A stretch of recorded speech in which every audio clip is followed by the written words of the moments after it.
இன்னைக்கு உலகத்தையே மிரட்டிக்கிட்டு இருக்கிற AI, cloud, super fast internet, இது எல்லாத்துக்கும் பின்னாடி ஒரு இந்திய விஞ்ஞானி இருக்கிறார்னு சொன்னா நம்புவீங்களா? அவர்தான் father of fibre optics, Narinder Kapany. நாம எல்லாரும் இன்டர்நெட் சேட்டலைட் மூலமா இயங்குதுன்னு நினைக்கிறோம். ஆனா உண்மை அதுவல்ல. கடலுக்கு அடியில் இருக்கிற ஃபைபர் ஆப்டிக் கேபிள்கள் தான் அஸ்திவாரம். இந்த ஃபைபர் ஆப்டிக்ஸ் இல்லைன்னா இன்றைய ஏஐயோ கிளவுடோ சாத்தியமே இல்லை. இதற்கு அடித்தளம் போட்டது 1940களில் கபானியின் மனதில் தோன்றிய ஒரு கேள்விதான். பஞ்சாபின் மோகா ஊரில் பிறந்த அவரிடம் ஒளி நேர்கோட்டில்தான் பயணிக்கும் என்றார் அவரது ஆசிரியர்.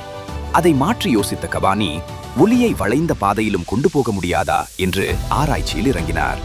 அவருடைய தொடர் முயற்சி 1953இல் வென்றது. கண்ணாடி இழைக்குள் ஆடி இழைக்குள் ஒளியை செலுத்தி டோட்டல் இன்டர்னல் ரிஃப்ளெக்ஷன் என்ற முறையில் அதை வெற்றிகரமாக செயல்படுத்தி காட்டினார்.